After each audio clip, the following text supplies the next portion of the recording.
Ladies and gentlemen, good afternoon. On behalf of the Merchants Chamber of Commerce and Industry, we extend a warm welcome to you all at this regional workshop on competition law. We are extremely privileged to have with us today Srimati Ravneet Kaur, Honorable Chairperson, Competition Commission of India. We are also privileged to have with us Shri Rakesh, Bhanot, Advisor, Competition Commission of India, and Dr. D Singh, Director Law, Competition Commission of India with us. Thank you so much for your kind presence this afternoon.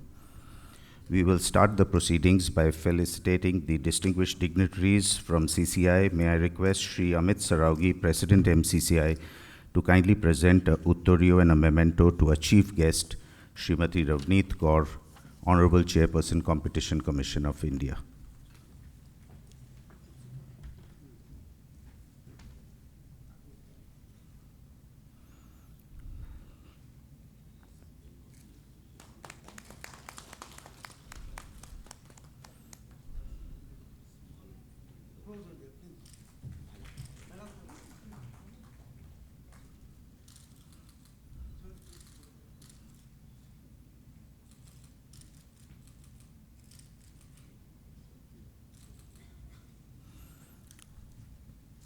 May I now request Shri Amit Saraugi to kindly present a Uttorio and memento to Shri Rakesh Bhanot, Advisor, Competition Commission of India.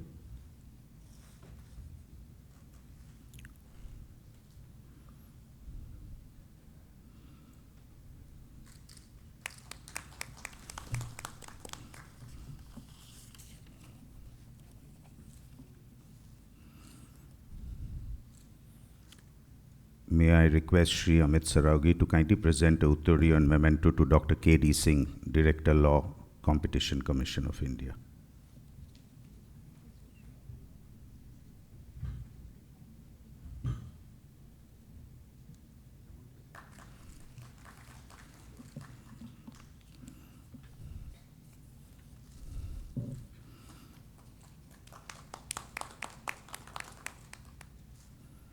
Thank you, President, for doing the honors. May I now request President MCCI Shri Amit Saraugi to kindly deliver the welcome address, please.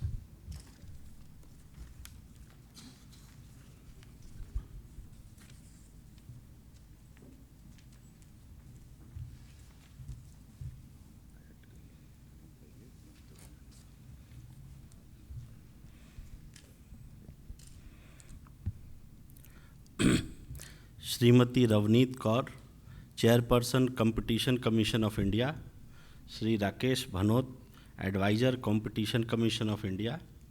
Dr. D Singh, Director, Law, Competition Commission of India. Shri Munish Jhajaria, Vice President, MCCI. Srimati Mamta Binani, Chairperson, Council on Legal and Corporate Governance, MCCI. Distinguished guests and members of the chamber, friends from the media, ladies and gentlemen, good afternoon and a very warm welcome to all of you in this regional workshop on competition law. On behalf of MCCI and on my personal behalf, I deem it a great pleasure and honor in welcoming Srimati Ravneet Kaur, Chairperson, Competition Commission of India, who has so kindly consented to come and address the gathering. Srimati Ravneet Kaur, an IAS officer with over 34 years of experience, took over the reins of the Competition Commission of India in May 2023 as the chairperson of the Fair Trade Regulator. Her professional experience in the field of finance, industry, accountancy, and budget matters includes assignments with Government of India in the Department of Financial Services, Disinvestment, Economic Affairs, and Industry Policy and Promotion, and with the Government of Punjab in the Department of Finance and Industries. In her career, she held leadership roles as Chairperson and Managing Director of India Tourism Development Corporation, Exim Bank, India Infrastructure Finance Company Limited, Punjab State Transmission Corporation Limited, Punjab Infrastructure Development Board, Punjab State Industrial Development Corporation, Punjab Communication Limited and Punjab State Civil Supplies Corporation. She has also served on the board of various development finance institutions and banks, and as secretary in the Department of Revenue, Rehabilitation and Disaster Management, Cooperation, Forests and Wildlife, Labor, Food Processing, Power and Education. Mrs. Kaur has received many awards, medals during her academic and professional career, including President of India's Census Silver Medal and ISAW Women Achiever Award at ITB Berlin. I think let's put our hands together. It's very prestigious award. She is an alumnus of Punjab University, Chandigarh, and University of Birmingham, UK. She was also a Hubert Humphrey Fellow at Cornell University, USA. Madam, I sincerely thank you for sparing your valuable time to us. I also welcome and sincerely thank Shri Rakesh Bhanot, Advisor CCI, and Dr. D Singh, Director Law CCI, for kindly joining us this afternoon. Shri Rakesh Bhanot and Dr. D Singh will be conducting the two technical sessions this afternoon after the inaugural.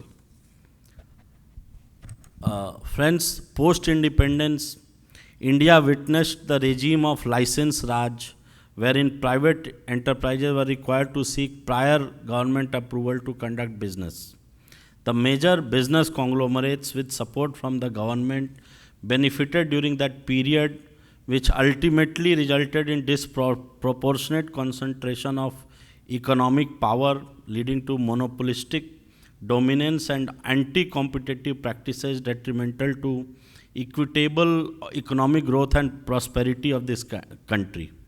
To address the growing disparity and discriminatory monopolistic conduct and restrictive trade practices, the government brought in the first antitrust legislation, that is MRTP Act 1969. However, later with India's shift towards globalization, privatization and liberalization, the MRTP laws became outdated and was replaced by the Competition Act 2002 to align Indian competition law with international best practices.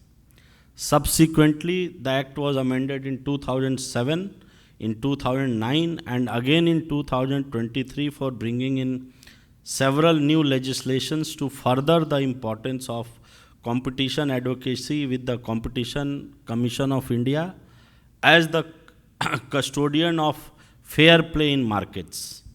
Since then, CCI as a statutory body to eliminate practices have appreciable on competition in the relevant markets. It has taken a host of measures to prevent anti-competitive practices like cartelization and monopolies, abuse of dominant position by enterprises, and by bringing in regulations on mergers, acquisitions, and amalgamations.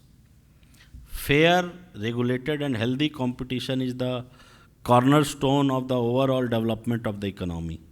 It ensures that resources are allocated efficiently, stimulating innovation and productivity and resulting in the highest quality of products for consumers at the best possible rates. This consumer-centric productivity can be achieved when manufacturers, distributors, and service providers are incentivized to innovate and reduce costs, primarily by placing societal interests above profit-making motives. The Competition Act amended in 2023 has brought in new regulations to not only address the enforcement gaps in the earlier act, but to also simplify the regulatory framework and provide clarity on competition laws. The scope of cartelization has been expanded to include hub and spoke arrangements, calculation of penalty on global turnover or income, mandate to pre-deposit 25% of the penalty amount imposed by CCI before challenging the CCI order before the Honorable National Company Law Appellate Tribunal, NCLAT, are some of the new regulations that have been brought in. Over time, the competition regime in India has witnessed phenomenal changes in the way governments and businesses operate. CCI has not only played a pivotal role in creating awareness on competition laws and fair competition, but have adjudicated matters from traditional brick and mortar industries to digital platforms and marketplaces. The observations and interpretations by the judiciary on earlier competition laws have also helped to plug the loopholes in the latest act. Different sectors in India have faced unique sector-specific challenges related to competition laws. The market dynamics in the technology-driven sectors is growing at an unprecedented pace, so much so that such rapid advancements in the technology space outstrips the ability of traditional regulatory frameworks to promptly respond to issues pertaining to abuse of fair competition. We understand that the Ministry of Corporate Affairs had constituted a competition digital law committee in 2023 to examine the existing provisions of the Competition Act and its ability to address the challenges that arise from anti-competitive conduct in the rapidly growing digital economy in India. Madam, we would like to know whether the government has finalized any plans to bring in separate competition laws applicable for the technology-driven platforms and digital markets, both for enforcements and for mergers. Before I conclude, I would like to thank the Competition Commission of India for agreeing to conduct this regional workshop for the benefit of the industry and members of our chamber. There is a lack of awareness among Indian businesses about competition laws and their implications. The CCI has been working to create awareness and educate businesses about competition laws. We are sure that the participants assembled here this afternoon will get to understand the nuances of collusive conduct and leniency and competition law compliance, do's and don'ts for enterprises that will be discussed in detail in this workshop after this inaugural. Thank you.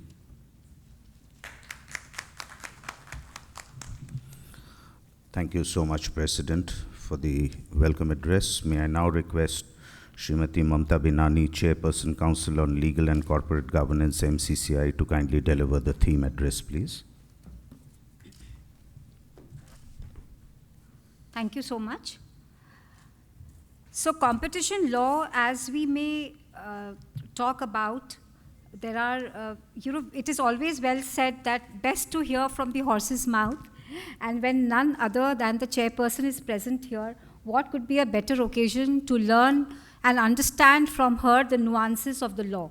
Let me tell you that this law, you may be thinking, is how is it applicable to me? It is only applicable for big companies, big corporates, and does Calcutta really host some of the big corporates? Let me tell you, it touches us indefinitely and indecisively.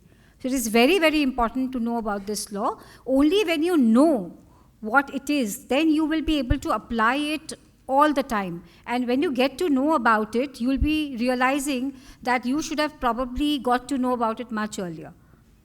So thank you so much, ma'am, for taking out time in your busy schedule. Competition law is so tough, so time-bound, that in spite of that, she has taken out her time, her valuable time. We are very, very indebted. Thank you to the President, Mr. Amit Saraugi, who actually went ahead and thought about this. So it's his creature. Thank you so much for doing this. And Munish Hajaria ji, the Vice President, thanks for your precious presence. We have Mr. Rakesh Bhanot, the advisor from Competition Commission of India, and Dr. D Singh, the Director Law. We really fear that position. But thank you so much for being with us, Dr. D Singh, the Director Law from Competition Commission of India. I must convey my gratitude to Central Bank of India, DGM, sir, for being with us. Thank you so much, sir. and lot many seniors who've come from the industry and otherwise, and the budding students here from the law college, you're also welcome. Thank you so much for your presence. Very quickly, I'll just try to set the tone. We've just, have 5-6 slides to tell you, but before I just get into it, and I'll not take more than 5 minutes or maximum 6, just wanted to tell you, have you seen what's happened with the WhatsApp case? Did you read the newspapers? Okay, if you haven't, let me just set the tone here by telling you what happened there. WhatsApp is under scanner from the Competition Commission of India's side. They have been fined with a huge penalty. We'll show you the penalty amount. It's like falling off the chair, but that is how it is, because there is some adverse, serious charges on them, that they are stifling competition, and there are appreciable effects that can be seen on competition because of it. What was happening is, in gist, because ma'am is here, I'm sure we will listen from her, but in gist what happened was that we know that WhatsApp, because of this sharing policy that they had last done with all of us, said that they could share data with Meta. So they have been sharing data with Meta, and Meta in turn have been pushing advertisements according to our profile. So for example, if you just at any time look at buying a car, you will keep on getting advertisements from car, right? From car companies, etc. My friend wanted to just learn how to open a lock without a key. And from then onwards, he kept on getting how to become a burglar, how to open the case. So I'm just telling you, that is what does it mean? That, somebody is reading our data, our preferences, etc. So because WhatsApp did that with Meta, and Meta could do pushing, advertising, etc. So it was said that this is creating a barrier for competition, because Meta is at an advantageous position compared to any other person because of having cognizance of those data points, whereas the others do not have it, and therefore this sharing policy is obviously not good in law, and it is stifling competition in gist. So there are some judgments. I'll not take so much time, but just wanted to tell you about one more judgment, which is very, very interesting. Some cement companies came together, and they were actually controlling the price. Guys, you are with me? Yes? Some cement, big companies, Ultratech, ACC, very big companies, they came together, and it was alleged that they are controlling prices. And not only controlling prices, but they were also controlling the geographies. So if in short, if I tell you, they must, something was happening where it was in the judgment we read that one, sack will be not sold below this price. Okay, you take the Andhra Pradesh division, I'll go to the West Bengal, you take Haryana, and I'll take Gujarat. And therefore, this kind of even geographical divisions were taking place. Just don't get into the mathematics of the places. This is just an example. So then, there was one party who was also a part of this cartel, who went on to CCI and said that I would like to tell you what is happening, but you have to kind of relieve me from excessive penalties, because I am now becoming a person who's letting you know what's happening with regard to cartelization. And that is how this case unfolded. And CCI investigated it very hard and found that yes, cartelization is there, and this kind of cartelization is reducing the choices that is available to a consumer, and therefore it is stifling economic growth. I'm sure if you want to go to a market, you want at least 10 things to be seen, and only then you get the best product. That is only happening. We must say a big thank you to Competition Commission of India, because it is enabling a free and fair competition in the economy. So can we put our hands together for all the efforts that is being taken by the Competition Commission of India for enabling us to, not having very heavy spending from our pockets because of fair competition. With this, I think it's time that we hear the keynote address from none other than the Chairperson of Competition Commission of India, Shrimati Ravneet Kaur.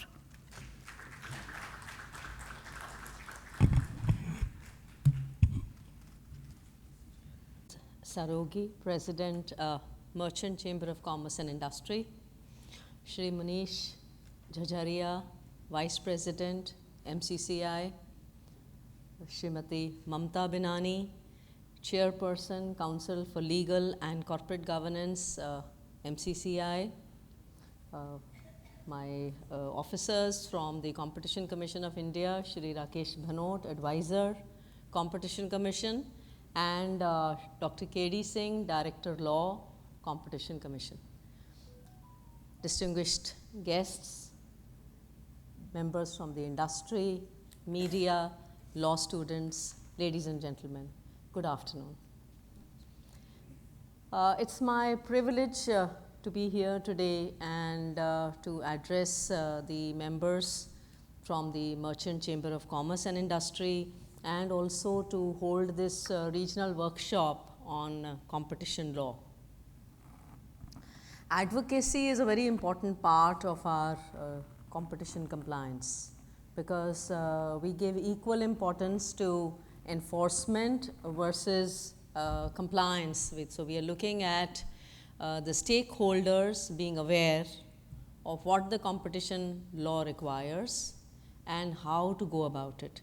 And I find that the associations and the trade chambers are a very important part of the stakeholders that we need to address. That's how I am very happy to be here, and we are now collaborating with the MCCI to show our shared commitment to a competitive, robust landscape where innovation thrives, it's a level playing field, and the new companies can come up without facing any difficulty. A very important aspect which was briefly referred to in the WhatsApp matter is this very rapid development of the landscape because of digital transformation. So we have these big tech companies, then not only the big tech companies, even the industry is adopting more digital outreach, more practices which are based on AI and digital services. So in that kind of a landscape, it becomes even more important for us to understand what the competition law requires. And the trade and associations can play an instrumental role in this taking forward this dialogue, exchanging ideas, and also developing strategies on how we are going to take the Indian economy forward and create an enabling environment for everybody to thrive. Now, the competition law is the bedrock of a market-driven economy, and it has numerous benefits. If I were to look at it from the point of view of the industry, it has the benefit of creating an environment where innovation thrives, operational efficiency is encouraged, and abundant growth opportunities are available. When we look at the consumer side, anything where there is competition in the market is going to lead to more choice, better quality, reasonable prices for the consumer. So that's where the consumer gets benefited. Looking at the society or the economy as a whole, what happens is that the benefits of the economic growth get distributed more equitably. Because what is happening is that we are promoting startups, we are reducing and breaking down the barriers to entry and creating an environment where they can also upscale and grow in size. So the competition law plays a very important role in social welfare by ensuring that there is equitable economic growth. In this backdrop, I would just like to talk a little about what we have done on the competition law front in the last year or so. Now, we have had a very large scale amendment of the Competition Act, which was the Competition Amendment of 2023. Some of you law students might be aware of the changes which have been made. I'll just briefly refer to the key highlights. Some have already been talked about by President MCCI in his address as well. But coming to the major ones, one of the things that we feel that is that enforcement and advocacy. Is there a middle way somewhere? Is there some middle ground that we can look at. And that's where the settlement and commitment framework has been put in place, because the Competition Commission does not want to hinder the growth of business. It wants to be part of the story where we are saying we are going to work towards ease of doing business. So can we look at a process where, in case there is a contravention and the commission comes to a prima facie finding saying, yes, there is a contravention and we need to look at it. And at that stage, when we've just begun our investigation, why do we need to expend our resources in case the industry is willing to come forward and say, okay, these are the concerns and this is the way we are willing to address them. So can we look at a much shorter process, reduce our resource involvement, and look at quicker market correction? So that's one stage where we have opened up that opportunity for the business. You can come forward at that stage and say that we are now willing to settle, or we are now willing to make commitments. This is not a stage of settlement, in fact, because this is a stage where the Competition Commission is not going to look at penalties. So this is a stage where you are just going to say, okay, let's look at remedies. This is how we can set things right. Now, there could be people at various stages. So there could be some industries, some matters where the investigation has already happened. And after the investigation, we have a finding from our Director General saying that there is a contravention.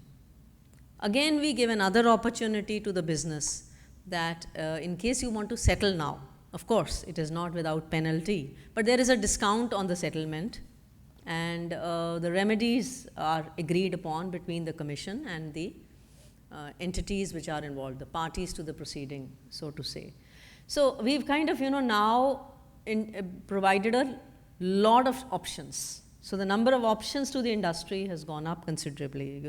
It's not only advocacy, which is what we are doing now, and enforcement, but there are also stages in between when we can collaborate together, and with the industry we can sort out things and ensure that the mandate of the commission, which is to promote and sustain competition, is also taken forward in a much more smoother manner, and we are also able to avoid litigation, because a lot of these matters then go into the courts, and it takes a very long time for the correction to happen in the market. So this is a very important aspect of this change. The other thing which is with regard to cartelization, which was mentioned about the hub and spoke. So there could be an entity which is ensuring that the downstream entities are colluding. So we are now going up to the hub as well. So we're just saying, okay, we are not going to stop at only the spokes. We are going to get to the hub of the whole collusive conduct and look at the conduct of those entities as well. So we made it more broader. There's another thing which has happened on the cartelization front, which is basically a leniency plus regime. So we have a regime currently which says that I am part of a cartel, but I want to come and make a disclosure, and our regulations say that we will give you a incentive in terms of your much lower penalty, depending on what stage you have come in, whether you were the first one to come to us, you're the second or the third one to come to us. So to that, now we have added another dimension, which says that I'm aware of one cartel where I've already brought it before the commission, but I also have knowledge of another cartel. So then the incentive to the entity is that not only will you get a concession on your penalty in the matter which you brought before us, the second matter which you brought before us, but even on the first matter, we will give you an enhanced penalty reduction. So that's how we're looking at the whole process of how the industry works.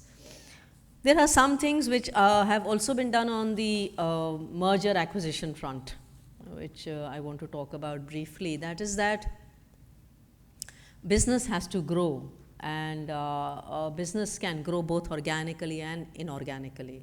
So the inorganic growth of business requires mergers, acquisitions to happen.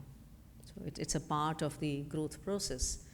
So, but what's happening is that with these digital companies coming up, with even players like WhatsApp, I mean, like where you are being provided a free service.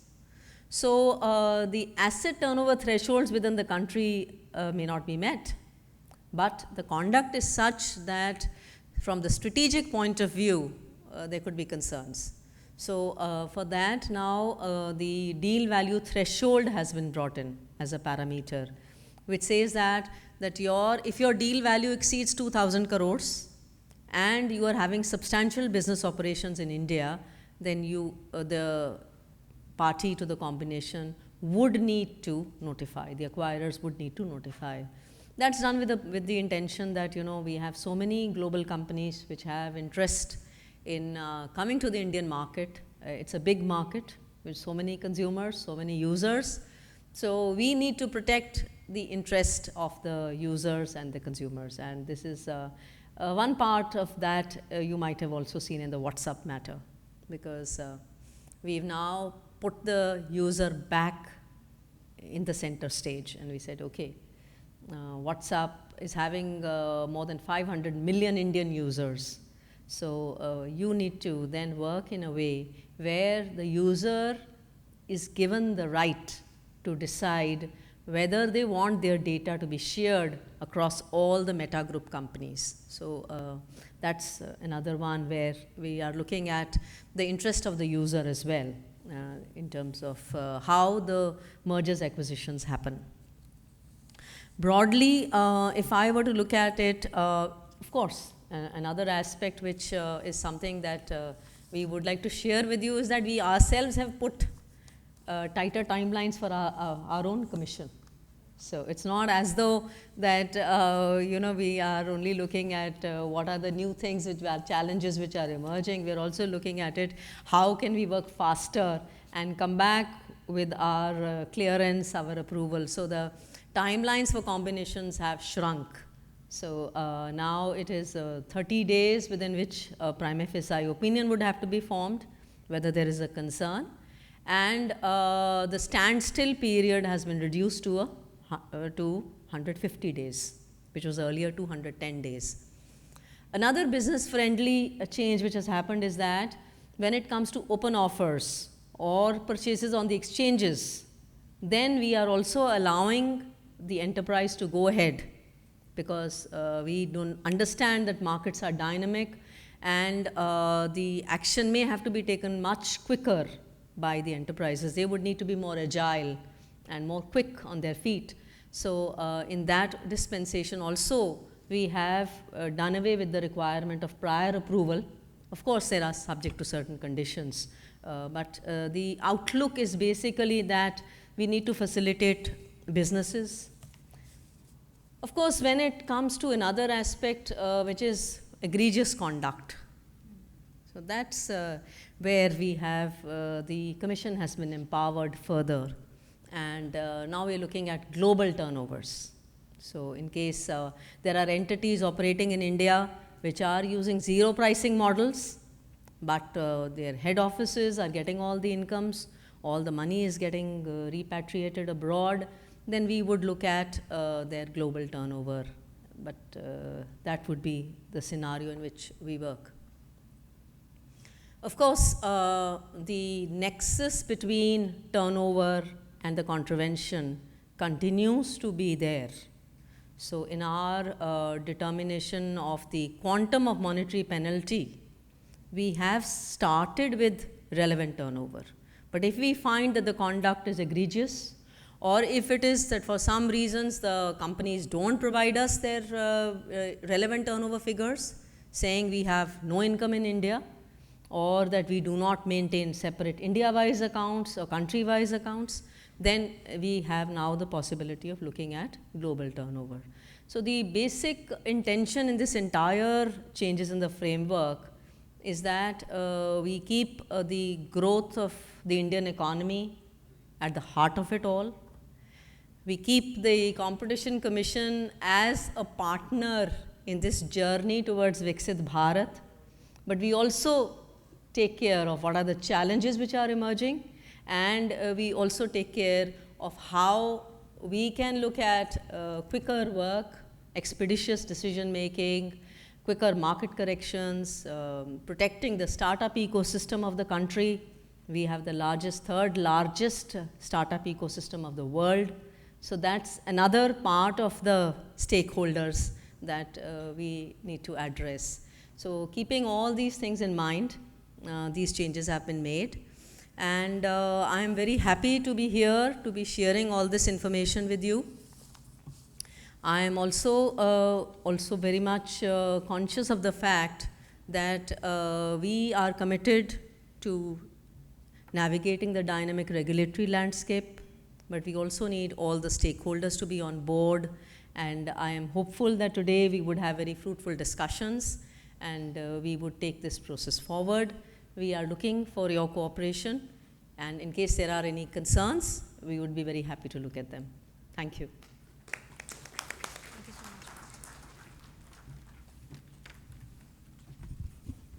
Thank you so much, ma'am, for your keynote address.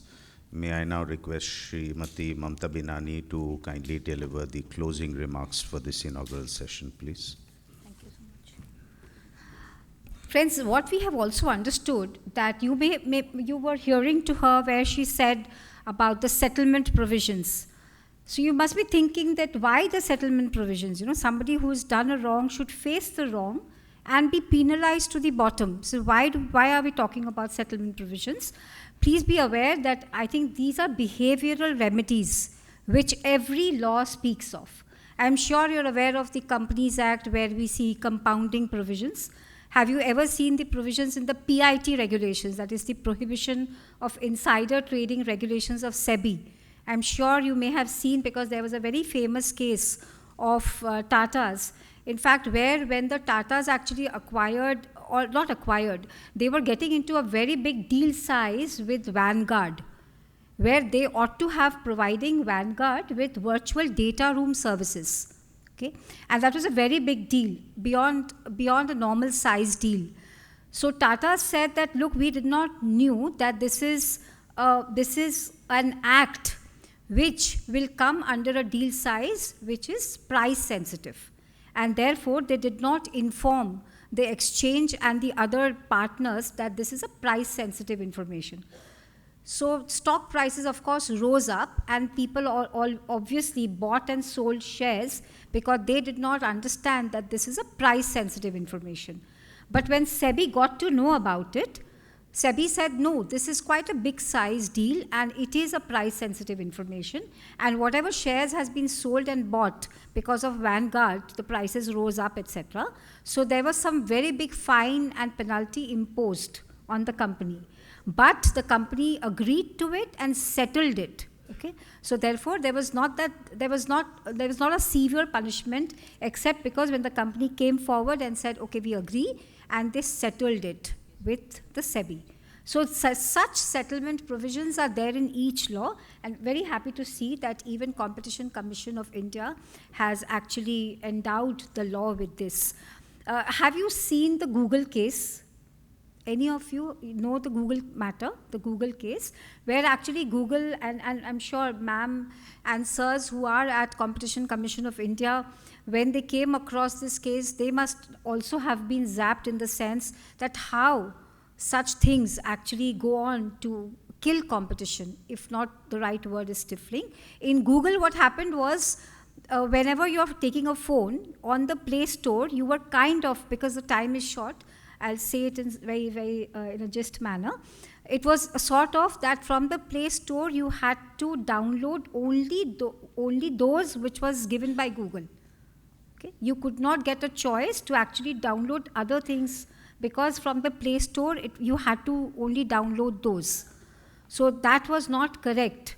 And when the investigation happened, of course the Competition Commission of India said that how can this be forced down the throttle? The consumer should have a choice what they would like to download on their phone. But that was coming in as a package, must be some hidden price was also being taken, and therefore that was wrong to free and fair competition, and Google was very, very heavily penalized. So that is the strength of Competition Commission of India. And let me tell you, there are very robust mechanisms of putting in complaints with Competition Commission. So whenever you are coming across anything which you, from your common sense, you don't need to really know the law. It's more of a common sense that যেমনি আমরা কলকাতায় দেখি না, পাড়াতে যদি 4টে দোকান আছে, পাড়ার লোকরা বললো 3টে দোকান বন্ধ কর, একটাই দোকান চলবে এখানে, বন্ধ কর. So you're telling that all the 3 shops will be closed and only mera bhatije ka dukaan hai wahi chalega. So what is that? You are killing competition. So this is also falling under the purview of Competition Law of India. I'm just trying to tell you that is how wide it is. So just let us all keep our ears and eyes open when we understand this law more. And believe you me, this is quite a real life examples that you'll keep finding when you know the law more better. So thank you so much, Ravneet ma'am. It was a pleasure to know you and hear you, and wish you a very speedy recovery on your fingers. Still you've come. We move on to the technical session 1. I'll call sir to take it forward. Thank you so much, ma'am, for giving the closing remarks.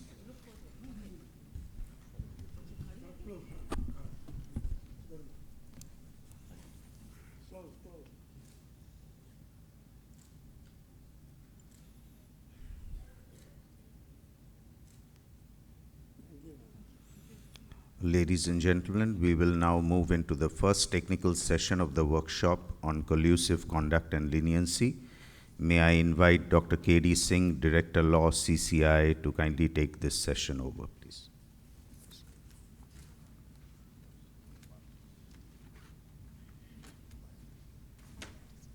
For inviting me to address this technical session. Coming to the theme of the technical session, collusion and leniency. Now, whenever we talk about competition law or competition regulator, the first thing which strikes to our mind is cartels. Now, cartels are, since the beginning of start of business itself, and we have merchant guilds, trade associations, industry chambers, and you all must be aware of this phenomenon of cartel, either with different names, you call it a guild or a syndicate or in any other your mercantile law term. But the fact of the matter remains that cartel is essentially an agreement whereby you distort normal market competition by agreeing to fix prices or limiting supply or allocating markets or in any other manner which has the effect of distorting the dynamics of market.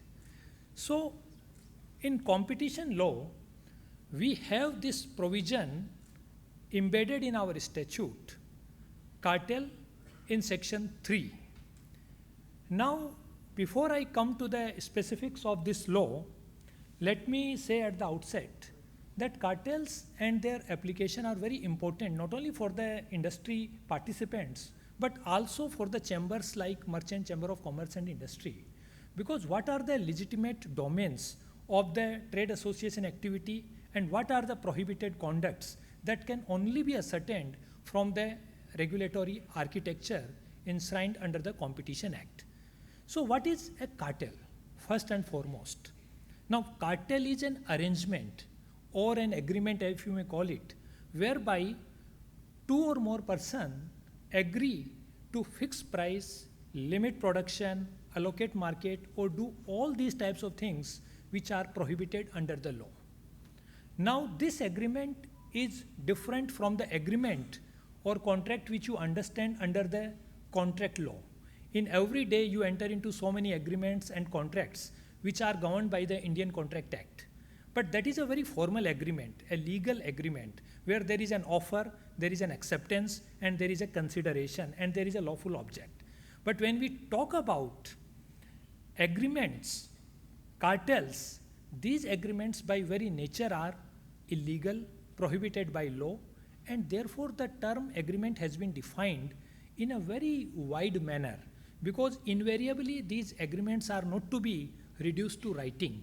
There will be no formal agreement to enter into a cartel on a stamp paper which is duly registered before the revenue authorities. These are informal arrangements or agreements or concerted practice whereby the market participants enter into these prohibited things. So this is the key difference of this thing.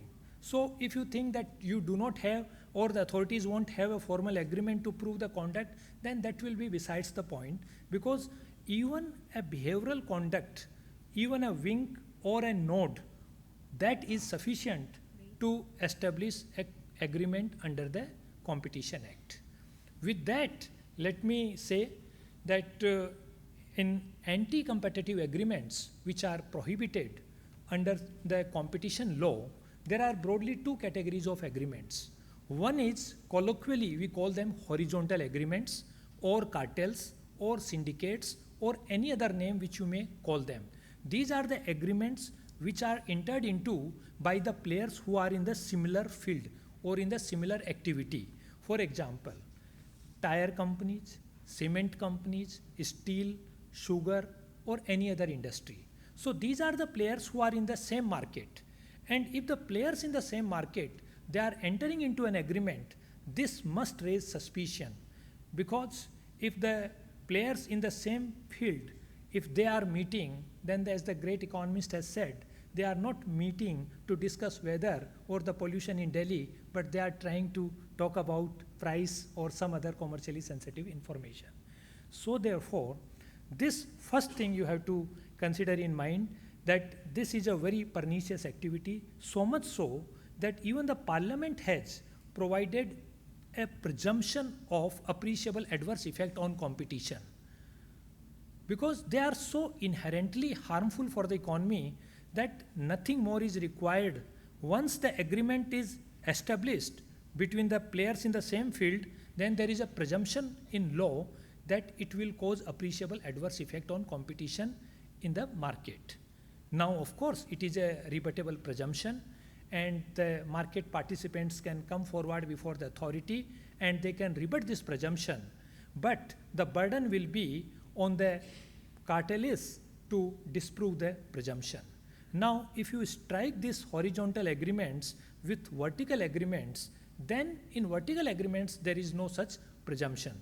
Vertical agreement is between players who are not in the same business, but they are at the different stages of supply and production chain. So they are considered to be less problematic than the horizontal agreements or cartels. So start is very important, that cartel is something not only must concern you as a market player, it must also concern you as a trade association or as an industry chamber, or also as an individual if you are an officer or employee of a company. At all three levels, the consequences can be very damaging, not only for the business reputation, but in terms of the monetary penalties which the competition regulator may impose. So when we talk about cartel, there are three players who need to be primarily cognizant of.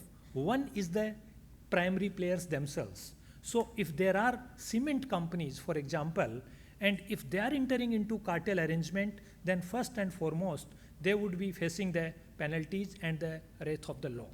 The second, of course, would be the trade association. Now, if you see the CCI's intervention in cement cartel case, there the Cement Manufacturers Association, a trade association, it was found to be providing its platform for the cartel activities of its players, and it was also penalized. So apart from the players, the trade association can also come under the scanner of the authority if they have provided their platform for such activity. Now this is a platform provided by the industry chamber, MCCI, and this is being used to talk about the competition compliance and for a very legitimate purpose. There can be many more legitimate purpose as well, but if the same platform is being provided to its members to talk about prices or other market things, then it will squarely be violating the law. So therefore, forming association, or for that matter trade association, is a fundamental right under our Indian Constitution, and there can be no quibble with that. But the permissible boundaries or the parameters and perimeter within which they can work, that is very important. And for that, it is important to consider and understand the nuances of competition law. So the three players I was referring to, first the market players themselves, companies, and second is the trade association, and third I would talk about the individuals. Because it is just not that your company would be liable and you can get away. In fact, the individuals, either who are ex officio at the helm of affairs of the company, be it the CEO or the managing director, or the employees who are in the operational field at the managerial level, they all will be subjected to the penalties and consequences. And I must also add, the compliance is so important that not only the individuals will be levied the penalty, but they can also be further repercussions under the Companies Act. There is a schedule, and if some individual is found to be fined under the competition law, he can be disqualified to become a director or other officer of the company. So there will be a domino effect. So it is utmost important and imperative that the conduct remains within the bounds of the law. Now, coming to the cartel, as I said, it is essentially an arrangement between the market players who are in the similar activity. And if they enter into any such arrangement which has the effect of distorting competition by fixing price, so prices have to be fixed by the market dynamics, the demand and supply. But instead of that, if the industries raise the price in concert through agreement, then that will be violation of the law. As was pointed out, that now the CCI is empowered to even consider the global revenues while imposing penalty. So now the deterrence levels are much higher for the companies.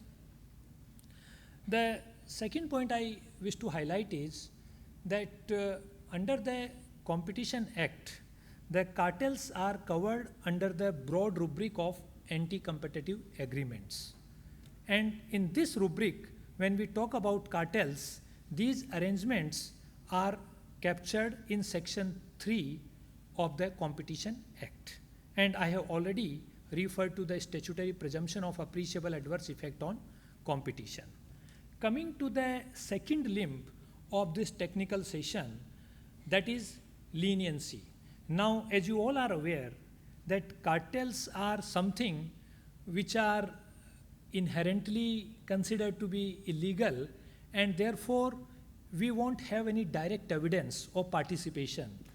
Rarely the competition authorities find any direct evidence. In fact, when CCI started its journey in 2009, and when the visibility of the law was less, we had some evidence which we could find. And in the cases of cement cartel itself, there were minutes of the Cement Manufacturers Association. In the minutes, there were agenda items where the prices were discussed. But gone are the days, both for the agencies and for the participants also. Because with increasing awareness and compliance, this type of crude evidence is no longer available. In fact, now we have moved to a digital era where such arrangements are entered into through groups on the encrypted messaging platforms, and where it is very difficult to get evidence unless parties themselves come forward. So evidence gathering is a very big challenge for the agencies and for the investigator, and therefore the Parliament has provided, which we call in our law as lesser penalty mechanism, or more generally and colloquially leniency program under our competition law. So in leniency, or whether you call it a lesser penalty, as the name itself suggests, if someone self-reports, any member of the cartel, if comes to the commission and self-reports its involvement and provides evidence to the commission, then in lieu of such cooperation, he can be given full immunity from the rigors of law. So this is a mechanism for self-reporting of cartels. It is an incentive in which on disclosure of evidence, they are given 100% of the immunity. Now this is the mechanism which we have provided, because settlement and commitment mechanism which have now been introduced under the amendment of 2023, this mechanism is not available for cartels. So therefore, the Parliament has provided the leniency program for cartels. So for specifically talking cartels, the participants have the option to self-report their conduct and their involvement to the competition agency, and in lieu they can get benefit. And now we have on the top of it a leniency plus program as well. So if you are part of one cartel and you have reported under the leniency program, and then you report another cartel, then there are more discounts and benefits which are available. But the sum and substance is the law encourages honesty and self-reporting, because ultimately in the public policy also we have to allocate our resources in a manner that instead of chasing long drawn investigations, inquiries and then litigation before the tribunal and other fora, it would be better if the market correction is restored at the first available opportunity. Then the Parliament has provided this type of mechanism which has the sole intent of restoring market equilibrium at the earliest and in an expeditious way. So leniency and leniency plus programs are two tools which can be benefited by the members if they are involved in any cartel. So this is the broad statutory framework, and in this framework I just want to refer to some slides because I don't want to take you through many details of this technical presentation. So if you see the definition of agreement, it clearly indicates it includes any arrangement or understanding or action in concert, whether or not such arrangement, understanding or action is formal or in writing, or whether or not such arrangement, understanding or action is intended to be enforceable by legal proceedings. So this is a very wide and inclusive definition, and the focus is anything which is done in concert, which is done together, whether writing or not, whether formal or not, these are immaterial things. I have already said that with respect to these type of agreements, for example, agreements to determine prices, agreements to limit or control production or supply or markets, or agreement to allocate markets, or for bid rigging, they all are presumed to have appreciable adverse effect on competition. So many of the members or the players who are suppliers to the government, particularly, bid rigging is more in the context of government procurement or government tenders, because private players, they can take decision directly, but the government has to follow the transparency norms. And in the government tenders, if the market participants, they rig the bids by fixing their bid prices together, that can also squarely be captured under the cartel. And we have so many cases from the public procurement side where we have seen this type of conduct, and that has been penalized by the Commission. So these are the agreements which are, of course, declared void if they are anti-competitive, and apart from the penalties and other remedies which Commission can issue. One only more thing I would mention, that in India, cartels are dealt with under competition law, which is a civil law. In many jurisdictions like USA, the cartels are criminal in nature. In Canada and USA and in some other jurisdictions, where if you can be sent to jail for cartelization or for bid rigging in government tenders. But in India, that is considered to be more a civil wrong and dealt with monetary penalties.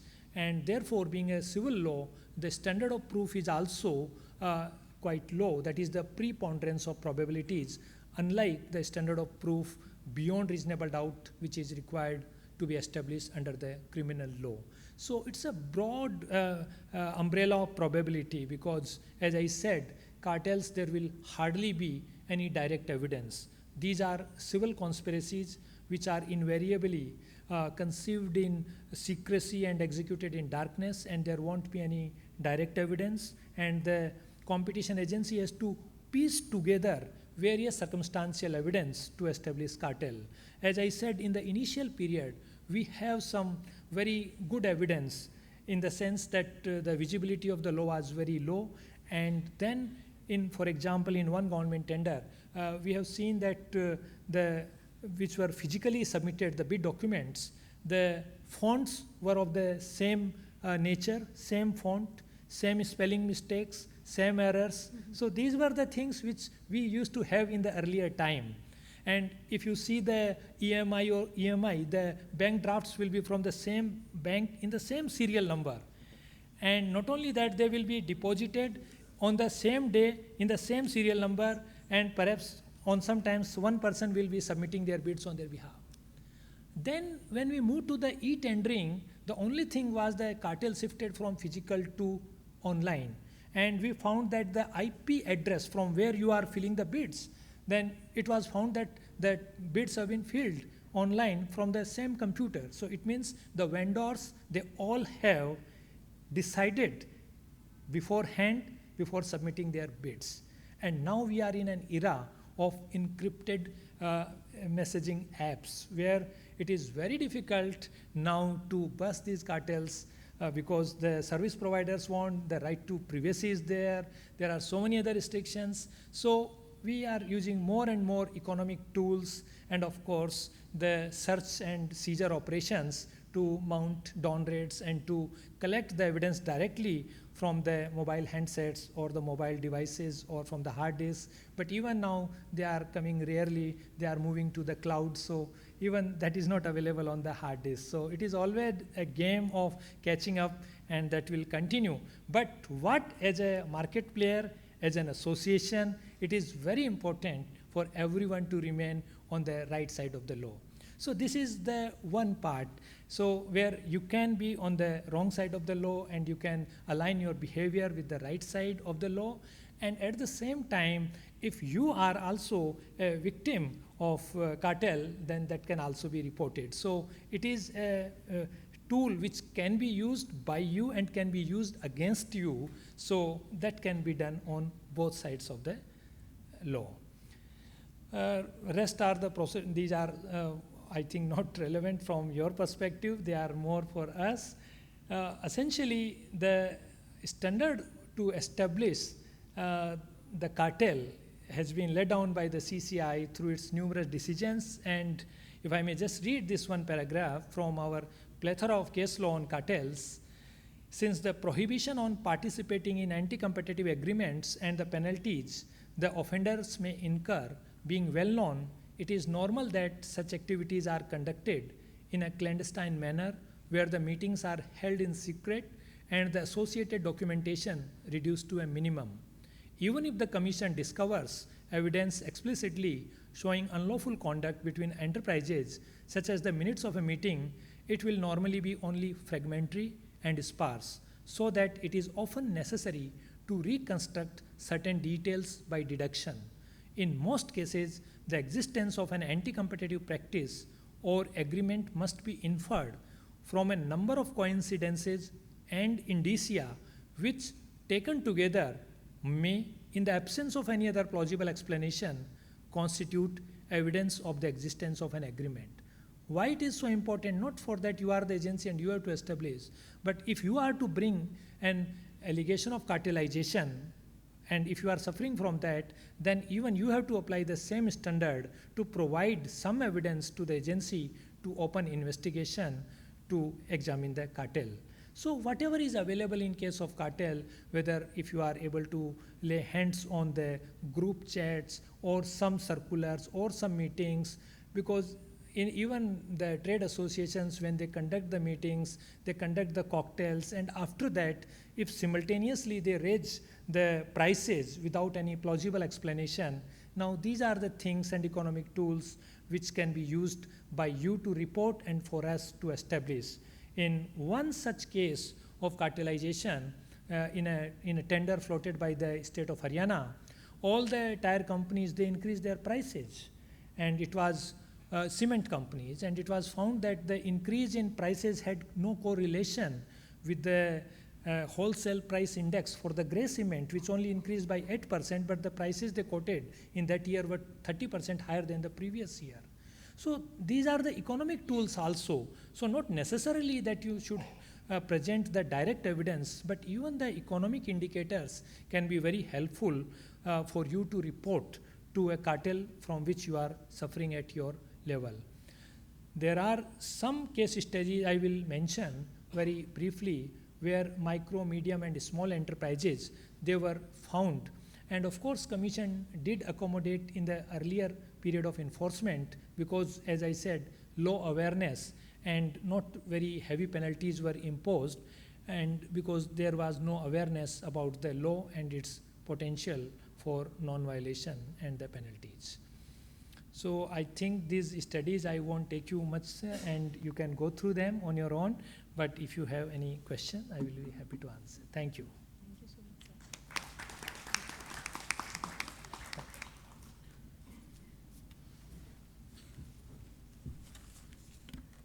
So that was a very in-depth study that was brought out by him. So many changes that are coming and that has come was also highlighted by him. We also got to know from ma'am about the digital competition bill and how it's going to really change the landscape of the existing competition law.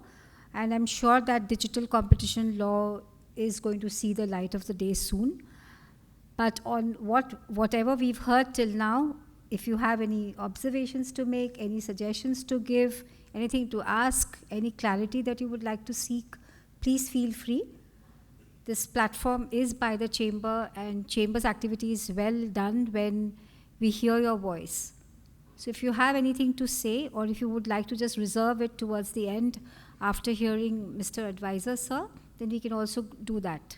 Yes, there at the back.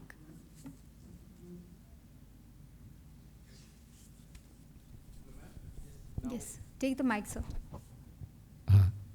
My question is, if there is a non-compete clause in any agreement, does it make it unlawful? Yes. Mr. Singh. Yeah, it's working now. Yes, okay. So non-compete clauses between competitors you are talking about? Yeah. Yes, sir. Non-compete clauses between competitors is definitely which is captured under the competition law, and the standard will be the same which is available for any other, because this type of clauses also have the effect of limiting supply of the services. So therefore it is captured subject to other conditions being met. Yeah, shall I rephrase my question once again? Supposing you talk about Big Four audit firms. Now I serve these Big Four for, let's say, a considerable period of time, and when I move out, if I am restricted not to be in the same profession for X number of months, is it unlawful? So, sorry, can you repeat it? What he's trying to say is, I think I've understood the question. You were working for one of the Big Four firms, and now while leaving, when you leave the firm, they tell you, don't do this auditing work or some other work for 4 years or 5 years. Yes. Is that what you mean? Yes. Well, it depends on how long the period they tell you. I mean, they can't tell you for 10 years don't work, but they are free to do maybe 6 months, 8 months, 1 year maybe. So it my depends question is it lawful or unlawful? Or is it lawful subject to certain period? So, firstly, this type of agreement is not between competitors. Correct. It is between employer and employee. Yes. So, your first part was different. First part is, if there is a non-compete arrangement between two employers who are in the same business, that can be captured within the cartel framework.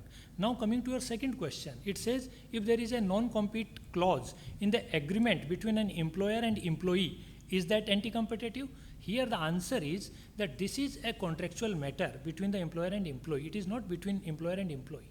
So therefore, it's not which is captured within the framework of cartel.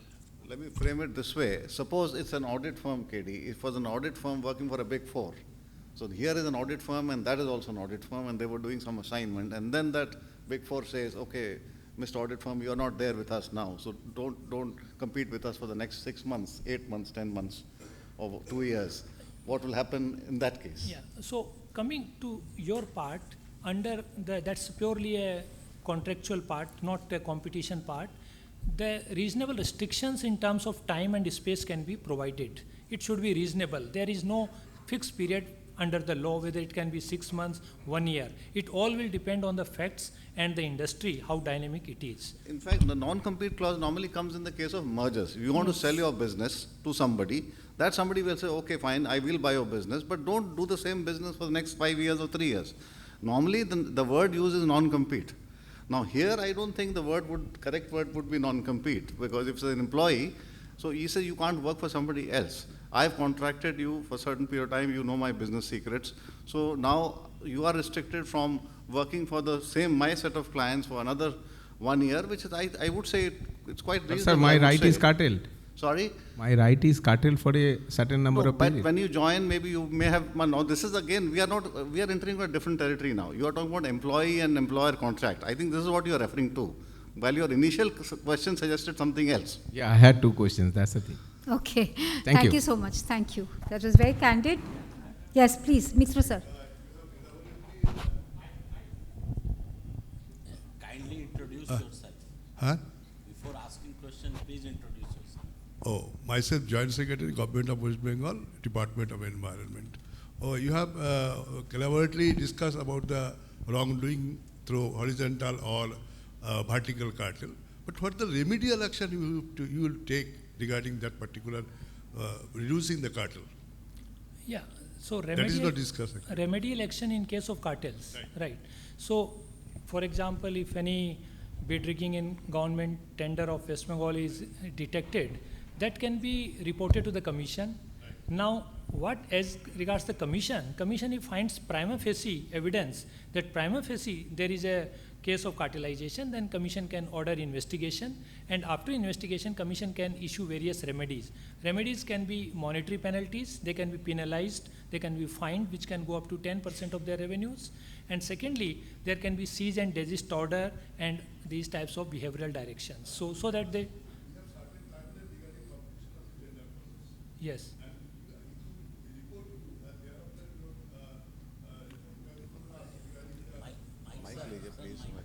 Can't hear you actually. Okay. Can you please take the mic? So it will take time. How much time you require for that particular? Timeline is there? No. Timeline is not provided, but of course these matters are decided expeditiously. But certainly there is no timeline in the statute as such. And there is an investigation done by the Director General, and thereafter parties are given the investigation report. They get an opportunity to deal with the investigation report, and then after a hearing, the commission issues its ruling. So the due process and the natural justice are duly observed before issuing any ruling, particularly when the monetary penalties are so stringent, it can go up to 10% of their revenues. Any blacklisting facilities?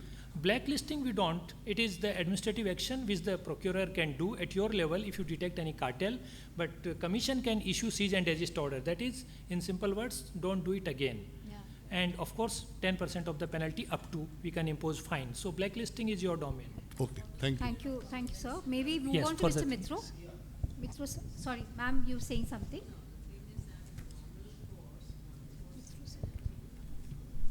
In a normal course, the penalty is your average turnover of the last 3 years. But when it comes to cartel, it is a penalty for each year of the contravention. So as long as the contravention continues. So if it is a 10-year period, then we will take 10% of your revenue of each year. So it becomes a huge sum. So in case of cartel, that's why there are the mechanism, the preponderance of probability, and the penalties which come with it are much higher. So it is prohibitive, of course. Just 1 minute. I think Mr. Mitra was here in the queue. So, yeah. Sir, it's there? Yes. I'm sorry, gentlemen, I'll just come back to you. Yeah, thank you. My name is Smarajit Mitra. I am the chairman of the Banking and Finance Council for this Chamber of Commerce and a practicing CA, and had my own brush with the CCI for my clients. some pleasant, some not so pleasant. So that is one part of the story. The other question, two questions I have, one on a very serious note and the other on a very jocular note. The one which is on a very serious note, let me start with that. We look at anti-cartel measures. I'm sure you are aware in different states, including the state where we are sitting right now, that there are multiple cartels working one against the other. This happens here where prices for certain products are soaring. There is another set of cartel which tries to stabilize. Both are cartels working. We have already been talking, I mean, Dr. Singh, Rakesh ji have always been talking about the price going beyond the reach. The suppression of prices beyond rational thing which can take the floor of the market is also harmful for the market. Is that covered under the Competition Act? That is what I wanted to find out because I did not see any.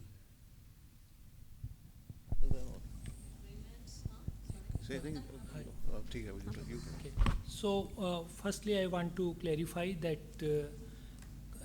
CCI doesn't do price setting or price regulation. That is for the markets to determine whether it is exorbitant or whether it is low.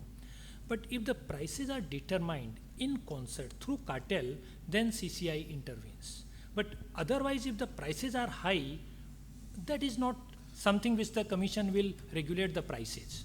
That will be rather anti-competitive. I think you probably also meant that it's not bringing it down. So what you're saying is people agreed to suppress the price. So doctor the market price. No, just a minute. Have I understood your question? If competitors agree to suppress a price, yes. Is that a cartel? The answer is yes. You've agreed on a price. Whether it's low or high is not the question. You've agreed on a price. It is a cartel. There should not be any discussion between the competitors on a price, low or high. I hope that's yeah, clear. but it is not spelled out in the Competition Act. Well, if you are agreeing, discussing on, I don't know whether. No, it's an action in concert. It's basically action in concert. It's yes. Action, see, what he has started with the slide he showed you, it's action in concert. Exactly. It doesn't necessarily have. So it can work both ways. Writing, it doesn't have to be. It can be lowering the prices or raising the prices. That's all comes under collusive conduct. Right. Then apart from that, there can also be agreements where the prices are unfair and discriminatory. That's also acknowledged in the Act. Yes. But what you're referring to is basically collusive. Collusive, yeah. Okay. So, and the jocular one, ma'am, this is entirely addressed to you. I mean, so what would be the Competition, Commission of India's role in the Adani issue when you are gunning for Google and Meta? I mean, how have competition... How is the Adani coming into this? No, Adani came into this because of the measures that US plans to take against a certain businessman from India. No, I am not going to respond to any business questions. It's just very simple. No, let me be very clear about that. See, the thing is that the Competition Commission has been set up under the Competition Act. The duties and responsibilities of the Competition Commission flow from that act. So if there is any violation of that act with regard to the abuse of dominance, with regard to anti-competitive agreements, or with regard to mergers and acquisitions, that is our domain, and that's what we look at. Thank you so much. This is sector agnostic, industry agnostic. I know there are innumerable questions and we are so inquisitive. Can I just request that we'll complete the session, if you permit? Then we'll just take on. Yeah, we'll just take that last question. Sure. Thank you, ma'am. Sorry, just...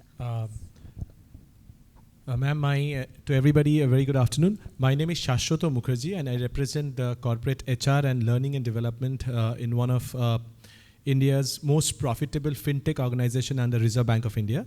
I just have one question. See, my observation is in India, there are almost 70,000 plus startups which come up in India every year. Now, out of this, it is observed, and we often, when we train people, we tell that, 3 to 4% approximately startup, they exist in business after a couple of years, or 3 years maybe, right?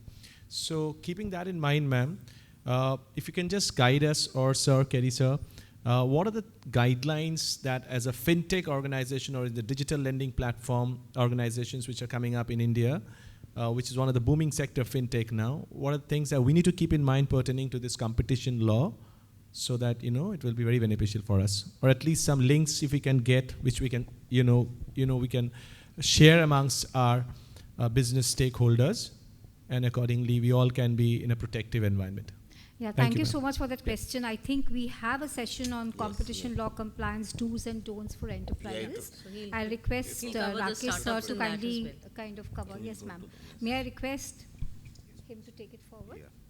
May I request Shri Rakesh Bhanot, Advisor CCI, to kindly take over the session on competition law compliance do's and don'ts for enterprises, please. Please come. Ma'am has to be a bit adieu because she has a flight to take. Thank you so much. Let's all put our hands together to express our gratitude for her time.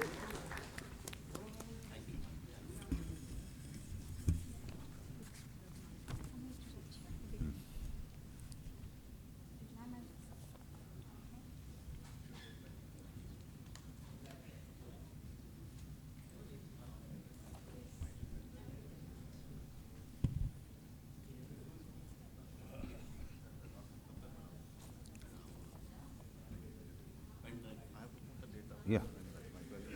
Yes. May I request everyone to please settle down?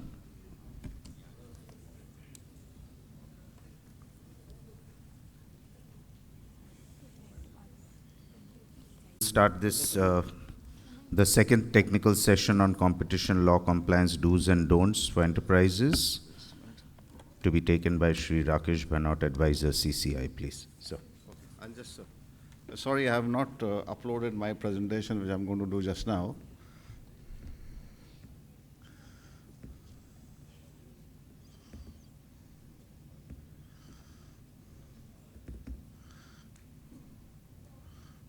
Well, I have a challenging task, of doing the last session during the day, and it becomes more challenging when enough has been discussed by Dr. D Singh, our Chairperson, and in the opening remarks, quite a bit has been covered by all of you. But nonetheless, I'll make an attempt. At the outset, I want to thank the Chamber for giving us an opportunity to present our point of view and do this advocacy session. As I think Dr. KD has said, advocacy is one of our mandates which is given under the Act. So we are here under that mandate and to present before you an overview of the Competition Act. So in a way, I've done some science. I've tried to summarize what has been discussed. Of course, there was a specialist presentation on cartels, so I'm not going to delve too much into cartels. But let me tell you, competition law, as we know it in India, I don't know if you know how many countries this law is actually there, in maybe some different names, maybe Fair Practices Act or Competition Act or Monopolies Act. It's in about 140 countries. 140 countries have this law. Interesting part is some of the communist countries also have this law. Communism, when it started, they were not following the market economy, but Russia has a very active FAS, I don't know the full form of FAS, I don't know whether KD can remember, but it's in Russian, of course. So even the communist countries have this law, and countries which are large have this law, countries which are small have the law, countries which are socialist have the law, the capitalist countries, of course, have this law. So it's quite interesting the way the law has spread over the last 20 years in different countries of the world. And India, of course, had an MRTP Act, 1969. So in some sense, it was the only competition law that we had. So if we go back, let's say, to 2001, so activities that what Dr. D Singh was describing were not, unlawful. So one could do those activities, because the MRTP Commission didn't really, cover cartels, basically. So that was one of the, sore points of this law. But anyway, so we had this MRTP Act, which, had these restrictive and the unfair trade practices and the monopolist trade practices, because there was at that time, that monopoly is not good. But after all, if you are making some specialized chemical, you may be monopolizing things. So it's not the monopoly which is a problem. It's the abuse of the monopoly which is a problem. So as you know, we had these comprehensive reforms in 91, where apart from, I think it was 18 industries, everything else was delicensed. So you actually had a free entry into any of these industries other than those 18, and which were of course left out for some reason. But over the years, even those 18 list actually has come down very significantly now. So there was a shift in approach beginning since 91. And then they decided, so the government of the day was looking at, is this MRTP law sufficient? Because we have now more like an open economy. So Raghavan committee, which was appointed, in fact, it's a very long report, but you will be just, if you are interested, you shall read the chapter 7, which actually talks about the Monopolies Act, how relevant that act was. So that does not cover cartel, like I said, does not cover predatory pricing, does not cover timing arrangement. So many things it didn't cover. So it was decided, yes, we should actually amend the law or amend the Monopolies Act, but they found that it's going to be it's going to be a very, very difficult task. So they recommended, let's have a Competition Act to replace the MRTP Act. So this act was actually passed with the Parliament in 2002 and received the assent of the President in 3. But what happened that there was a challenge to the constitutionality of the act. In that challenge, things got delayed, and finally, Competition Commission started working actually in 2009. So 20th of May 2009 was a day which we now celebrate as our annual day.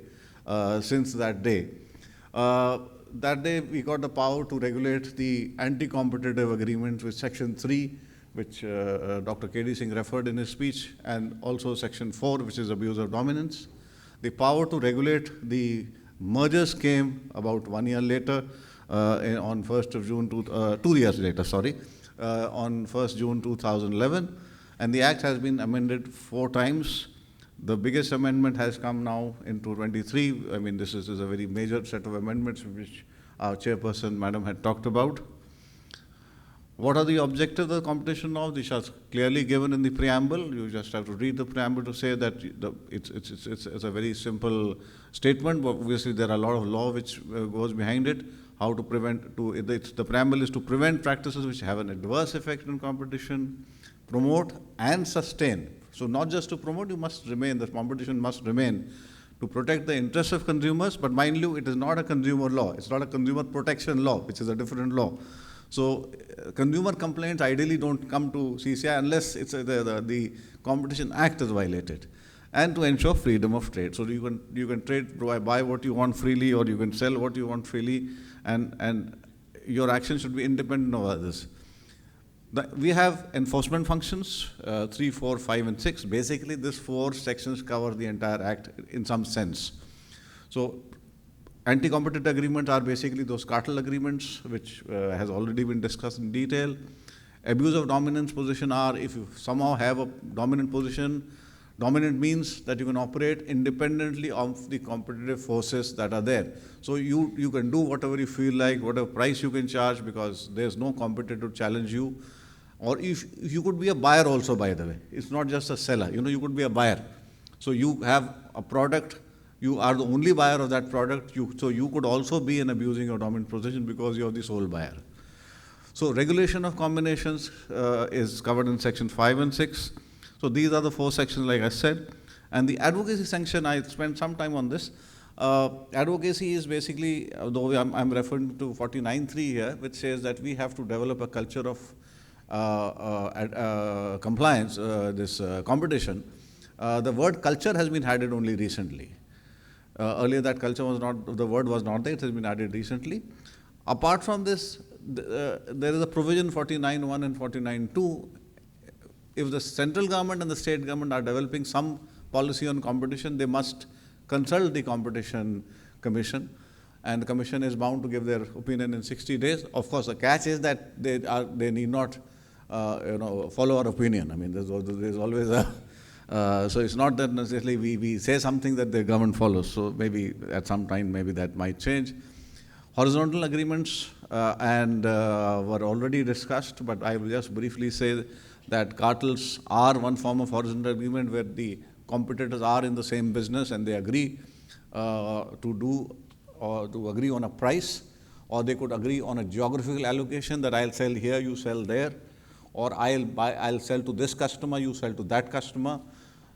Any kind of an allocation or price fixing or is anti-competitive and covers under the cartel. And the question was asked whether cartel means high prices. No, it doesn't. It could mean low prices also, because some reason you want to set a low price due to so we actually don't want people to talk to each other on prices at all, whether it is low or high prices.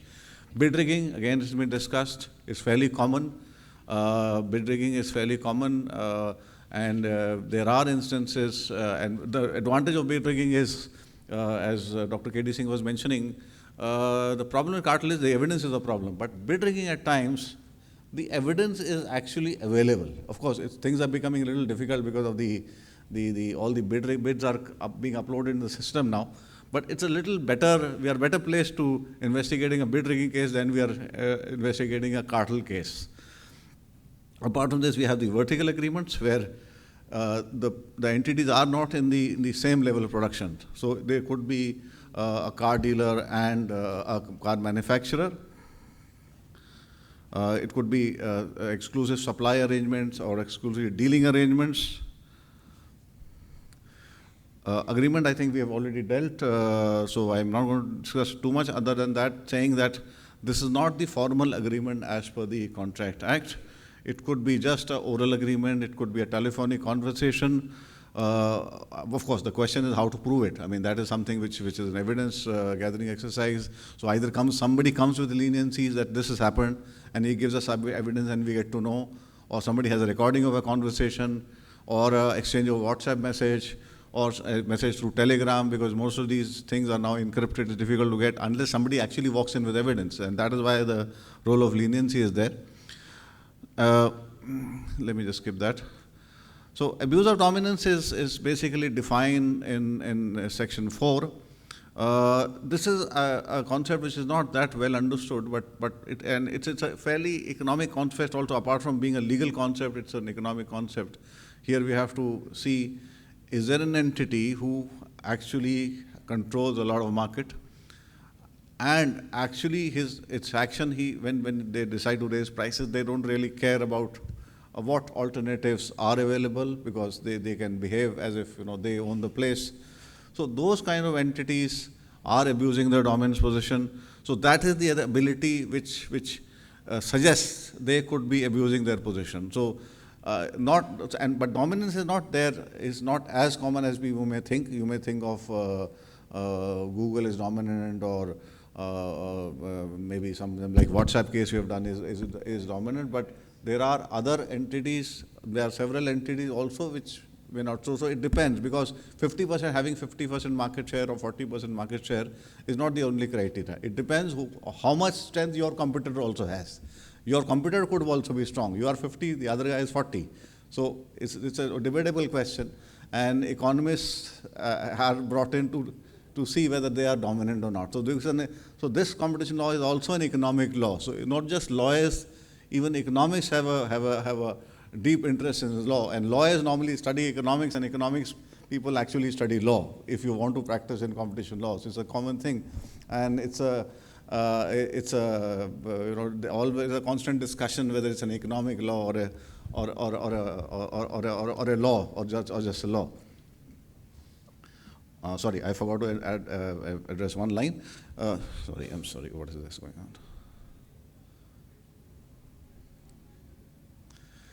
So, in the Monopolies Act, which we had a long time back, the word monopoly was a bad word, but now it's not monopoly or not dominance. The word is abuse. If you are abusing a dominance, then we have a problem.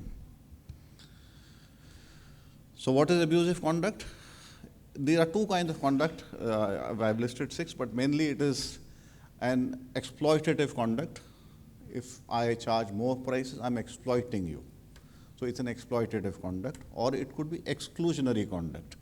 So by exclusion, I mean I do not give you the product that you need, or somehow I exclude you from the picture. I don't give it to you. So you need some kind of raw material for your factory and I don't give it to you. And you don't have a choice because you cannot buy it from somebody else. So that's an exclusionary conduct, or exploitative if I charge you more prices, right? So you can, these are the, so if you see, if I impose an unfair price, the first one will be exploitative. If I limit a production, I'm excluding many people from getting that product. I'm limiting scientific development, I'm again doing that only. I'm actually limiting development, so I'm basically excluding many people. And denying market access is clearly exclusionary because I'm telling you, I'll not give it to you. And I could make a purchase contract saying, you must buy this. I will, if you want to buy A product, you please buy B as well. You know, like you are tying arrangement. So that also you are kind of forcing them to maybe not to buy basically, or forcing them to buy. So, and it can often happen that you are dominant one, you know, maybe the two are a bit related, so you can actually force people to get into another market, I mean, to sell product of another market to another customer. So that is something which is an abusive conduct. Regulations, it was briefly discussed on the deal value threshold, but I am not sure how, to what extent the MF, because I'm not sure how, to what is the extent of the membership here. So whether you will be in the mergers area, but mergers is something which, suppose you were to sell a business for 2,000 crore and above. I'm talking about new law. You must actually mandatory tell to the Competition Commission and take an approval. Now, what is 2,000 crores? Normally, there's an exemption. If you are buying assets which are more than 450 crores or 1250 crores and you're satisfying certain other criteria, then only you file. But what has happened since last year, in case, if for some reason the deal is valued at more than 2,000 crore, then you have to go to the Competition Commission, like a private equity buys you out for 2,000 crores. So you have to come to the Competition Commission subject to other criteria being satisfied. Earlier, this was not happening. Apart from that, there are detailed rules, which it's of course you need a separate presentation for that, which tells you when you should come to the Competition Commission, and if CCI does not, if CCI does not respond to in 30 days, it is deemed approved basically. But obviously CCI does most of the mergers in 30 days. Advocacy functions are something which, because this is such a law which is not widely understood. After so many 135 years, even then in America, you know, for example, it is about 135 years. And the oldest law, by the way, is Canada. It's not America. But normally people talk about America, but the oldest law was 1889 was Canada, and then 1890 was America. For 20 years, I think they waited for till they passed the first order. But now the law is everywhere. But at the same time, it's not well understood because there are many laws which are also anti-competitive, you know, not just which they promote anti-competitive behavior. And world over, this is the situation. It's not just in India. So there is a need for encouraging advocacy of this law, and at the same time encouraging advocacy with the industry, who could be perpetrators of violation of the competition law, or could also be the victims of the competition law because they may not even know what the law is. So that is why we come and do this advocacy initiative, which is actually is actually given in the Act, and this creates an awareness among everybody, because when we started, not many people were aware of this, and we engage with not just forums, we actually engage with other regulators also. In fact, there's a provision in case during proceedings also with other regulators, in case somebody raises an objection that this matter should be looked into by CCI, that regulator should send us the reference basically. So that provision is also there. CCI has certain powers to pass cease and desist order. Cease and desist basically means please don't do what you're doing. We may not use the word please, but anyway, that is there. So penalty up to 10% for the last 3 preceding years. Cartels, we were talking about 10%, but please remember, it can go up to 3 times the profit also. You know? So it's not just 10% of turnover, because cartel, the penalty could be much higher. And we can say that the agreement which actually violates the Competition Act is actually void. It's completely void. Assuming that they have some written agreement or an oral agreement, obviously is anyway not enforceable, but even a written agreement will be treated as void in case there's such an agreement. And we can force that you modify the agreement, because the entire agreement may not be anti-competitive. There might be a few clauses. So you might say, okay, this clause is not valid, or it is valid only if you do this, then it is valid.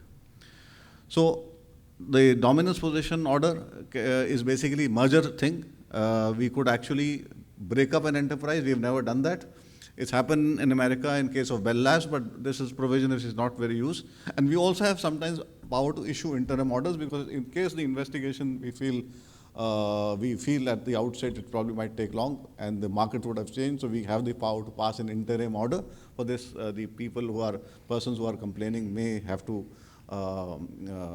file a request for an interim order, and then we may actually pass an interim order. In case of combinations, which are generally approved, but it could be approved with modification or without modification. These are just a summary of our powers. And compliance I'll just come to. Now, basically the idea is preventive. Now, competition compliance, if you look at any big Fortune 500 company, they have a very large division or a vertical which they have, where in case of compliance function, out of which one of which is competition compliance. So like I mentioned, it's in 140 countries. So imagine a Coca-Cola or a Pepsi or one of these IBMs being in 140 countries. So they have to keep track of the competition law if each and every country. So it's a very, very big department, actually speaking, when you see. Obviously, it's not easy doing business, but to add to this thing, you have the compliance issue also, because there are various countries operating, different languages, different cultures, different laws. The importance is that it ensures a level playing field. Nobody can actually abuse his dominant position if the law is implemented strictly, or if the law is followed strictly, but that doesn't happen. That is why we have cases every year. If there is good compliance, the consumer will benefit by way of lesser prices, better products, better services. By the way, services also is covered. It's not just goods. When I'm talking about goods, it's not just products, it's also services. Maybe car servicing or any washing machine servicing. So services are also subject to antitrust regulations. And if you follow this, you do not have a risk of penalties.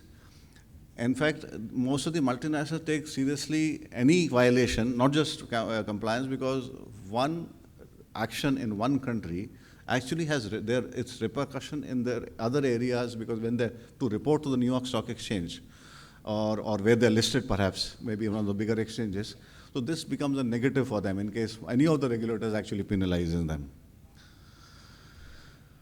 So the competition compliance programs, which unfortunately not many companies run, but some do, is something which actually flows from the senior management, and because the senior management is in case involved in anti-competitive itself, then there's a different issue. But otherwise, it actually has to come from the senior management if it is to implement fully. At the same time, there must be some people in the middle management or the low management to say that this is not permitted.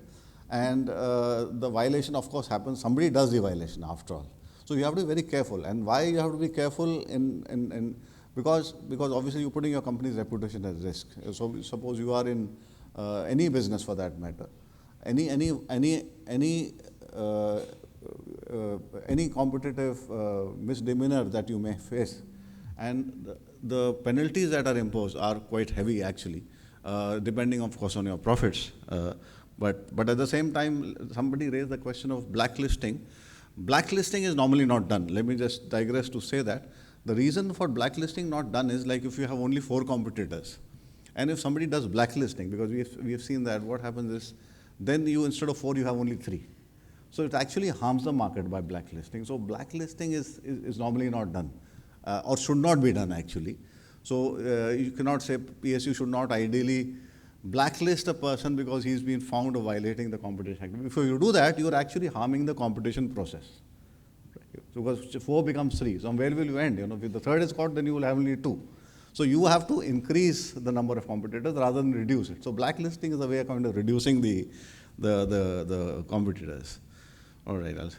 So this we have already discussed. I will just add one point that apart from monetary penalties, even the officers are also could be liable in case they have played a role. So they have personally liable for what they have done, because what happens is the operational people sometimes are not aware of this. So if the entity is a little smaller in size, it's quite possible they may not be aware of it. That is why we address chambers and where we have small members, big members, SMEs, so to make them aware that this should not happen, because we've seen in bid rigging cases, many of the cases that we have handled, we have seen some cases, many cases we have seen the smaller entities are involved, and actually when they come for the hearings, they are probably totally lost, because they don't even know what has gone wrong, actually speaking. So they find it difficult. But having said that, penalties have been imposed, and some cases, I'm sure they financially they must have been affected, but it's a whole legal process, because they have to file an appeal and then to get their name cleared, basically, in case they have to, or otherwise you pay up the penalty and move on in life. So this I've already kind of discussed, that it needs a commitment from the top. There are compliance audit, by the way, and I should have written internal compliance audit actually. Sometimes these big multinationals also do a compliance inspection, just check. And it's actually like a training also in some sense. You're preparing everybody, so you be very careful, because if you're an exporter operating overseas and you kind of have a cartel in an overseas country, and God forbid, because some countries actually have a criminal offense, so you can actually be jailed. India, you cannot be jailed. It's a civil offense here, but some countries like the US, it is a criminal offense actually to be in a cartel. So you have to be very careful when you're operating in the US. If you're in the US market, any kind of situation goes bad, then you could be in trouble, or you have to face the consequences of the US market. And obviously the Americans are, because it's a criminal law, and they have the wiretapping power. They can actually listen to your conversation if they want to. So compliance audit is there, which is done by reputed professionals or their own audit team. Whistleblower could also be used to tell. Whistleblower anyway applies for everything.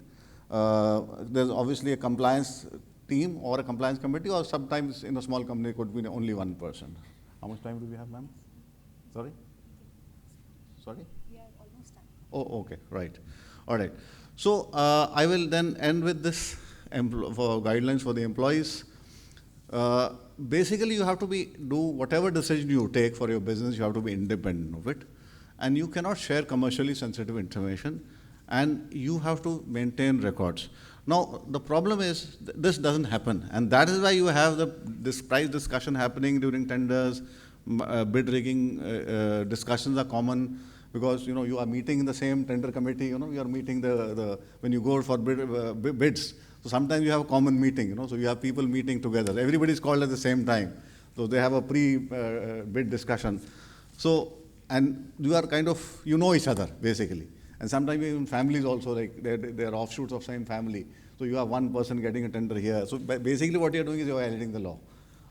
You may escape, but you can get caught also. So LP is already discussed, so I'm not going to talk about that. So the benefit is, of course, you have less legal risk, and if you violate, you do not do all this. I'll just briefly discuss this, because what happens is when people are collaborating, basically you are reducing this is what economists calls the total welfare is reduced. And not enough goods come into the market. So if you remember 70s and 80s, which are the TVs that we were buying or the fridges that we were buying, are they there? Maybe they're not there. They're not even there. Or the cars that we were buying, even the cars are not there, because they were not operating in a competitive environment. It is more like they were permitted, okay, you make this car, you make this TV, you make this scooter, they make this car. Only I think Bajaj survives even now, but otherwise everybody is gone. Television, I don't even remember the names now. I was too small for that, but I don't even remember those names. But now we have a market which is like, you can produce whatever you feel like, basically, more or less like that. So you can imagine, so the benefit of competition will only come when the market forces are allowed to move freely, and companies will do that unless they have a compliance program. And having a good compliance program will, in case, let me add this line, in case you something has happened, like you actually have entered an agreement, maybe because of some employee who's made a mistake, or he was not so innocent, he was intent on creating a cartel, and you prove that you have a compliance program, you can actually get some waiver in penalty, or that could be a mitigating factor when the final decision from the commission comes. So I hope I have given you a sufficient overview of what compliance is needed, and I'll happy to take any questions, I and my colleague, in case you have any questions, and thank you for your patient hearing. And so I'm ready to answer any questions in case you might have. Yeah, please. Okay.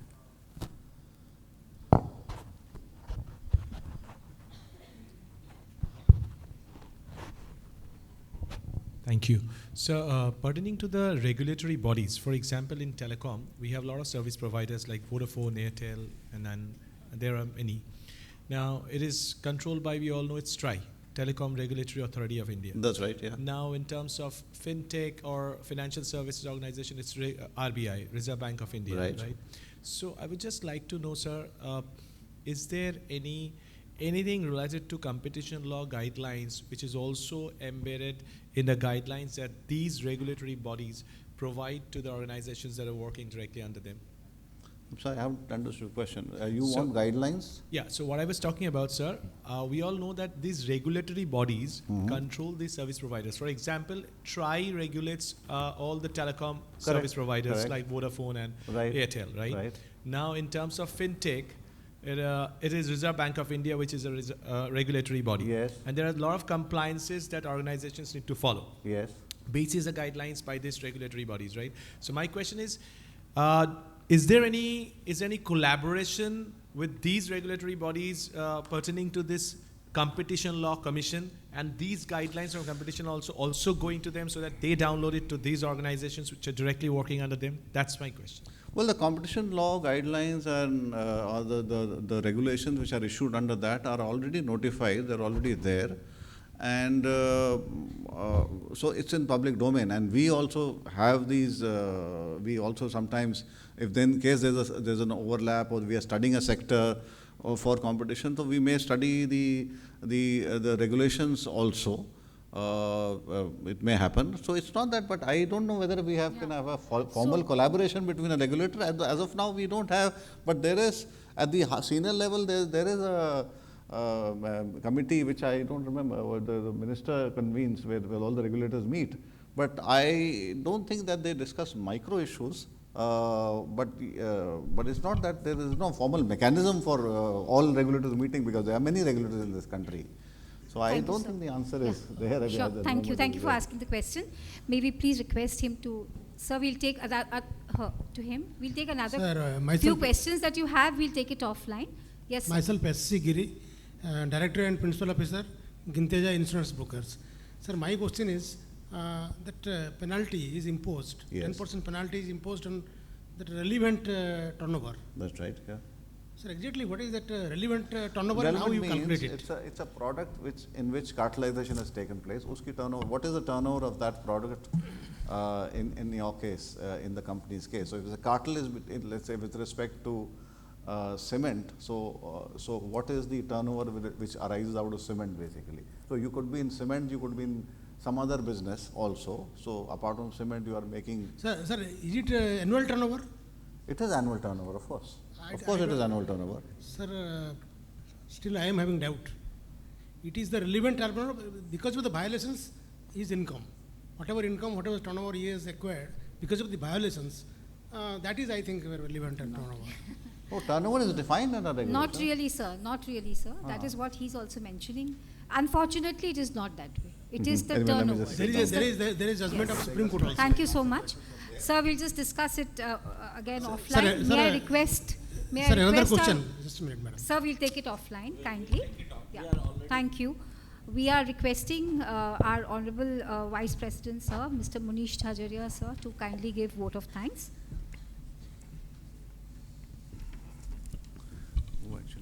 And the high tea is meant for that purpose. You can discuss with them on the high tea.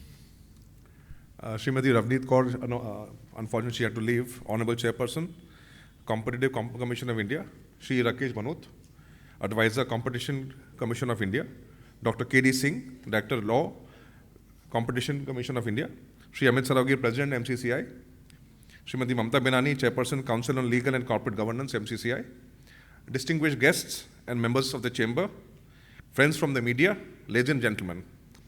After this very, very engaging and informative workshop, I deem it a great honor and privilege to propose a hearty vote of thanks to our chief guest, Srimati Ravneet Kaur, for sharing her thoughts on the nuances of the competition laws for promotion of fair competition among business enterprises that helps in sustainable growth and development of our economy. Ma'am, your pragmatic view while removing the varieties of developing of an equitable economic growth. I also thank Shri Rakesh Bhanot, Advisor, and Dr. D Singh, Director Law from the Competition Commission of India, for conducting this workshop on two very important topics: collusive conduct and leniency, and competition law compliances, do's and don'ts for enterprises. We are sure that all the participants have benefited immensely from this workshop. We are grateful to all our speakers for sharing their valuable thoughts with us. I convey our senior thanks to our sponsors, the Rashmi Group and Sakambri Group, for supporting us in organizing this workshop. I convey our senior thanks to all those who are present in today's session and our friends from the media for their presence in this event. I do hope that the deliberations of this workshop will be duly carried by the media, which will go a long way in generating awareness with the industry.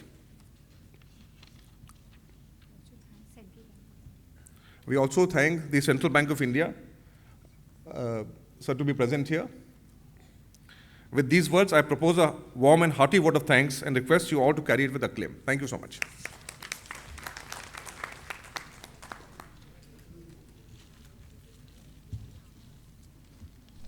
We'll request all of you to please join for high tea.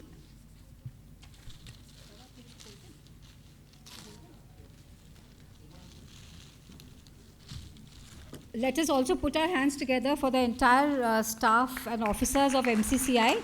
It's not easy, and of course, CCI is not to be seen very much, but coming to Calcutta for a program is a big task.